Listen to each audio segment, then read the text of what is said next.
안녕하세요, 일맛의 스탠입니다. 우리나라의 선거 개표 방송은 이제 세계적으로 유명한 것 같아요. 후보들 아바타 나와서 막 랩 배틀하고 또 막 메타버스 막 스튜디오 같은 데 것도 막 나오고 진짜 시선을 확 끌어당기는데, 오늘의 이야기는 이 선거 방송 뒤에 숨겨진 기술들에 대해서 한번 파헤쳐 보려고 합니다. 국민들을 사로잡는 이 데이터 시각화, 실시간 대시보드 기술들, 관련 사스 도구들까지 뭐가 그렇게 특별한 건지 핵심만 짚어보도록 하겠습니다.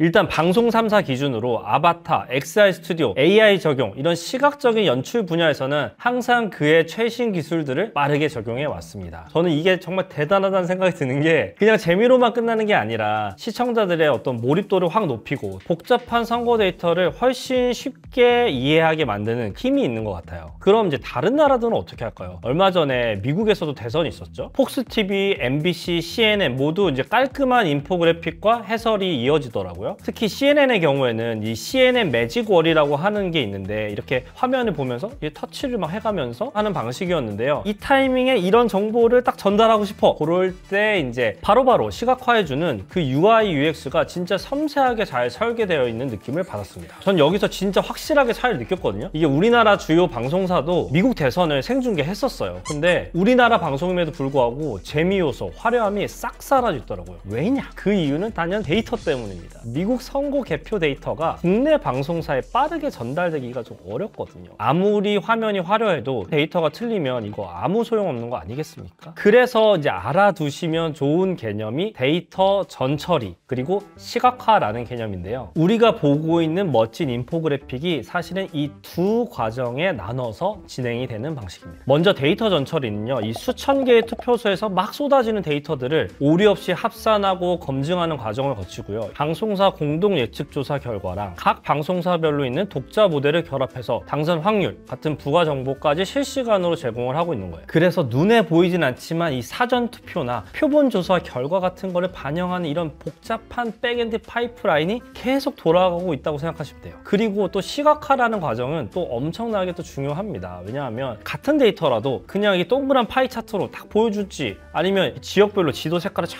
칠해가지고 보여줄지에 따라서 전달되는 느낌이나 메시지가 완전히 달라지잖아요. 이것을 가능하게 하는 핵심에는 실시간 데이터 파이프라인 기술이 있는데요. 대규모 데이터를 지연 없이 처리하는 스트리밍 기술, 또 데이터를 주고받는 API나 메시지 큐 같은 시스템들이 있거든요. 방송용 그래픽 엔진이나 연결을 해서 시각화 처리하는 기술이 유기적으로 돌아가야 하는 거예요. 그런데 이게 거의 리얼타임, 이 실시간이라는 게 정말 대단하다. 그런데 회사에 꼭 이런 분들 계시죠. 좋은 아침. 자, 어제 선거방송 다 보셨죠? 그거 좋더만. 그거 레퍼런스로 해가지고 우리도 그 실시간 데이터 대시보드 한번 구축해보지 뭐. 아니, 방송사에서는 주로 이제 맞춤형으로 개발을 해놓고 하는 거기 때문에 비용도 굉장히 비싸고 이거 구축하는 시간도 엄청 오래 걸립니다. 그거를 우리 회사에서 어떻게 하냐고요. 그런데 좀 비슷하게라도 한번 해보고 싶은데 뭐 방법이 없을까요? 한다면 방법이 있습니다. 데이터를 실시간으로 시각화해서 뭔가 인사이트를 얻는다, 이런 관점에서 활용할 수 있는 기업용 BI 도구들이 꽤 있습니다. 대표적인 툴로는 마이크로소프트의 파워 BI가 있습니다. 또 오피스 패키지 이렇게 설치할 때 그거 본 적 있어 하실 거예요. 역시나 장점은 오피스와의 연동, 특히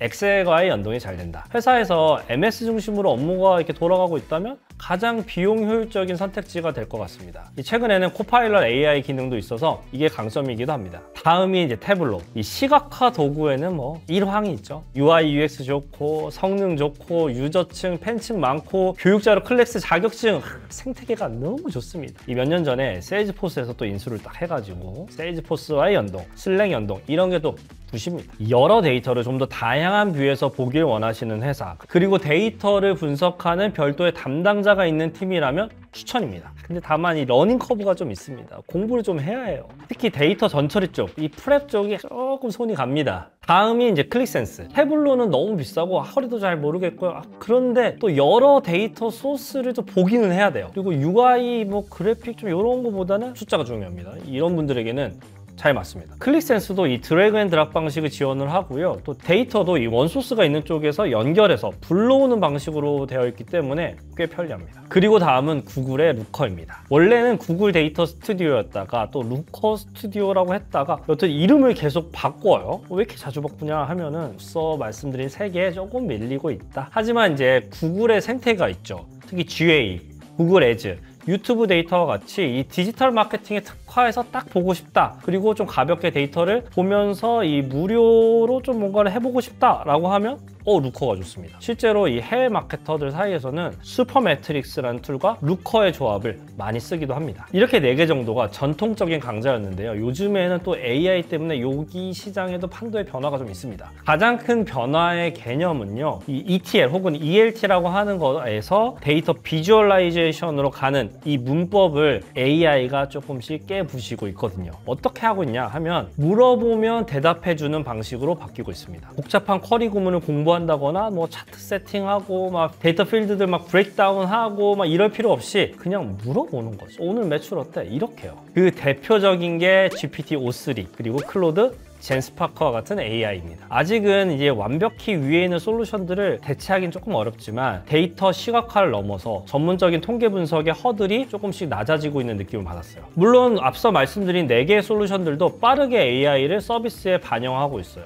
태블로도 AI 에이전트를 역시 자연어 기반으로 인사이트를 주는 쪽으로 계속 업데이트가 이루어지고 있습니다. 그럼 국내 시장은 좀 어떨까요? 이 확실히 틈새 시장을 노린 서비스들이 있고요. 특히 위 서비스들은 네이버, 카카오 이런 국내 광고 플랫폼과의 데이터 연결성은 조금 떨어지거든요. 그래서 국내 광고 환경에 딱 맞는 대시보드나 리포트를 제공해주는 서비스들이 있습니다. 그 중에서도 아드리엘 같은 서비스가 개성이 좀 뚜렷한 것 같아요. 확실히 디지털 광고 운영 담당자나 대행사 업무에 특화되어 있기 때문입니다. 그리고 또 이런 서비스들과 결은 살짝 다르지만 또 다른 선택지가 있어요. 그게 바로 캔바입니다. 이 캔바 시트가 출시가 되면서 데이터 비주얼라이제이션이 훨씬 쉬워졌어요. 아직은 이 전문적인 툴에 비견하기는 좀 어렵지만 차트의 구성이나 동작 방식이 나쁘지 않더라고요. 저는 이 파워 BI를 쓰는 분들 중에서도 조금 라이트하게 쓰시는 유저 시장은 꽤 캔바로 넘어갈 가능성이 있다고 생각이 듭니다. 그래서 이걸 상황별로 딱딱 정리를 해보면 경영진 보고에는 파워 BI, 전사적이고 전문적인 대시보드 구축에는 태블로. 그런데 데이터 담당자가 따로 없어. 그러면 클릭센스. 국내 매체 데이터 이거 필요 없어요. 그럼 루커고요. 국내 광고 데이터 매체 데일리로 또 실시간으로 좀 봐야 될 것 같아요. 그러면 아들이에요. 복잡한 건 다 모르겠고요. 그냥 엑셀에 있는 거 그냥 빨리 깔끔하게 좀 보고 싶어요. 그럼 캔바 쓰세요. 마지막으로 이참에 전문적인 통계 분석 한번 해봐. 그러면 이제 젠스파크 그리고 GPT-o3를 추천드리고 싶습니다. 그런데 가장 중요한 건 단순히 도구를 도입하는 것이 아니라 무슨 데이터를 어떻게 보여줄지, 즉 스토리텔링의 설계가 핵심인 것 같습니다. 네, 오늘은 선거 방송에서 데이터 대시보드까지 좀 알아보았는데요. 같은 대시보드지만 기업과 선거는 또 큰 차이가 있는 것 같아요. 기업에서는 좋은 선택을 내리기 위해서 결과를 모은 대시보드를 보게 되죠. 그럼 선거는 어떤가요? 선거는 이와 다르게 우리가 내린 선택의 결과를 데이터로 보여주는 대시보드입니다. 결국 중요한 것은 데이터 자체가 아니라 우리가 내리는 현명한 결정이라고 생각합니다. 여러분 오늘도 일 만나는 하루 되시고요. 지금까지 스탠리였습니다. 나이스 무브 하세요.